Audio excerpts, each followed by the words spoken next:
नमस्कार, बहुत स्वागत है आपका आश्रम यूट्यूब चैनल पर। आज के अंक में हम जानेंगे कि आप अपनी हथेली को किस प्रकार से रीड कर सकते हैं, किन किन महत्वपूर्ण चीज़ों पे सबसे पहले ध्यान देना चाहिए। देखिए, जब भी किसी की हथेली देखते हैं या फिर स्वयं का हथेली देख रहे हैं तो सर्वप्रथम आपको हथेली की पहले नंबर पर सर्वप्रथम आपको अपनी हथेली की बनावट को देखना है कि आपकी हथेली की बनावट कैसी है। अर्थात हो सकता है कि आपकी हथेली की जो बनावट हो ये स्क्वायर शेप में हो, ऐसा भी हो सकता है। ऐसा भी हो सकता है कि ये थोड़ा सा इस प्रकार से आयत के शेप में हो, अर्थात हथेली लंबी हो। बहुत लोगों की होती क्या है कि हथेली छोटी होती है, तो हथेली स्क्वायर न हो के इस प्रकार से हो, हथेली छोटा साइज में हो सकता है। तो कभी कभी देखते हैं कि उंगलियों का साइज भी वेरी करता है। किसी की उंगलियां काफ़ी लंबी होती है तो किसी की उंगलियां छोटी होती है। और उसके बाद हम देखते हैं उंगलियों की साइज के बाद उंगलियों का आकार क्या है, क्या यह गोलाकार है या फिर उंगलियों के बीच में काफ़ी गैप है, इसकी हड्डियां निकली हुई है। तो इन सब चीज़ों को हमें सर्वप्रथम देखनी चाहिए, क्योंकि इसके आधार पर बहुत कुछ निर्भर करता है। आइए उसके बाद जो हम देखते हैं हथेली की रंगत, दूसरी बात आ जाती है। पहले नंबर पे आता है बनावट कैसा है, दूसरे नंबर पे हथेली की रंगत। जी हाँ, हथेली की रंगत कैसी है, रंगत महत्वपूर्ण होती है। शास्त्र में कहा गया है कि हथेली की रंगत यदि पिंक हो, अर्थात गुलाबी का कलर का हो, स्पष्ट साफ सुथरा और गुलाबी कलर की हथेली हो, तो वो हथेली सर्वोत्तम मानी जाती है। ये हो गई दूसरी रंगत। तीसरी बात आती है, रंगत के बाद जो तीसरी बात आती है हथेली में, वो होती है हथेली पतली है या मोटी है या खुरदरा है। पतली मोटी कहने का अर्थ होता है, बहुत लोगों की हथेली क्या होती है कि ये हथेली बहुत पतली होती है, एकदम बिल्कुल पतली सी हथेली समूचा दिखेगी, वो हथेली। और दूसरी होती है कि हथेली गद्देदार, जिस प्रकार सभी माउंट्स जो है काफ़ी उभरे हुए हैं, गद्देदार हैं, तो वो हथेली जो है माना जाता है कि ये हथेली थोड़ी मोटी है, गद्देदार है। तो ये होती है तीसरी चीज़। अब हम बात करते हैं, आते हैं रेखाओं पर।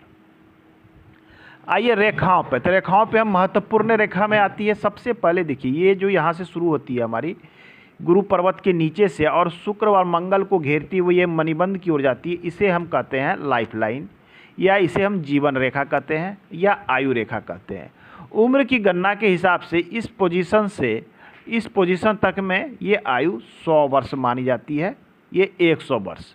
यदि ये रेखा बिल्कुल साफ सुथरी क्लियर निर्दोष हो तो आपकी आयु 100 वर्ष मानी जाएगी। ये तो हो गई आयु रेखा। लेकिन रेखाओं को देखने से पहले आपको रेखाओं की स्थिति को देखना अति आवश्यक है। क्या ये आप रेखा जब भी देखें तो रेखा यदि क्लियर साफ सुथरी स्पष्ट है तो यह रेखा पूर्ण प्रभाव देगी। कभी कभी देखते हैं कि रेखा काफ़ी मोटी और चौड़ी होती है, काफ़ी मोटी चौड़ी, तो ऐसी स्थिति अच्छी नहीं मानी जाती है। या रेखाएं काफ़ी पतली होती है, कमज़ोर सी, तो वो स्थिति भी अच्छी नहीं होती है। रेखा कभी कभी लहरदार होती है, तो ये स्थिति भी अच्छी नहीं होती है। टूट टूट के आगे बढ़ती है, द्वीपनुमा होती है। तो ये सभी चीज़ें जो है हमें महत्वपूर्ण रूप से देखनी चाहिए कि रेखाएं यदि स्पष्ट, चाहे कोई भी रेखा हो, आपकी भाग्य रेखा हो, मस्तिष्क रेखा हो, हृदय रेखा हो, रेखा यदि क्लियर होगी, स्पष्ट होगी, साफ सुथरी होगी तो इसके पूर्ण फल आपको देखने को मिलेंगे। नहीं तो भाग्य रेखा आपकी कितनी भी लंबी क्यों ना हो, यदि ये अच्छी रूप इसकी बनावट नहीं है तो आपको पूर्ण भाग्य का सपोर्ट भी नहीं मिलेगा। तो आइए हम बात कर रहे थे रेखाओं की। तो ये रेखा है आपकी लाइफ लाइन, पहली रेखा।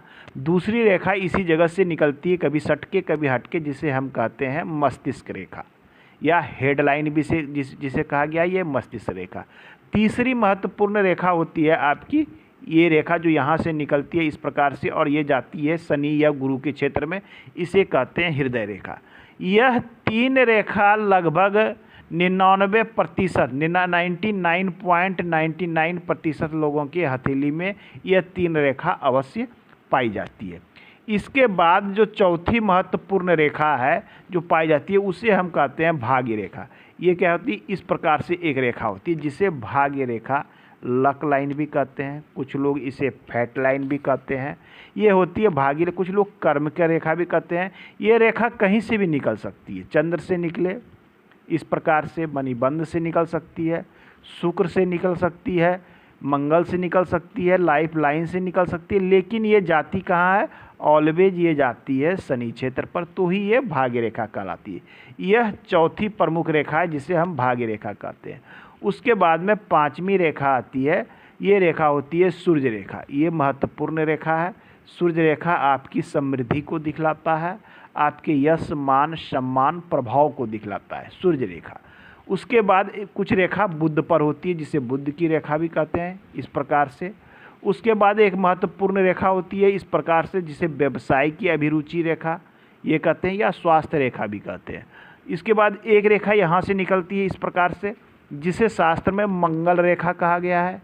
इन रेखाओं के अलावे कुछ रेखा होती है, ये तो हो गई आपकी शुभ रेखाएं।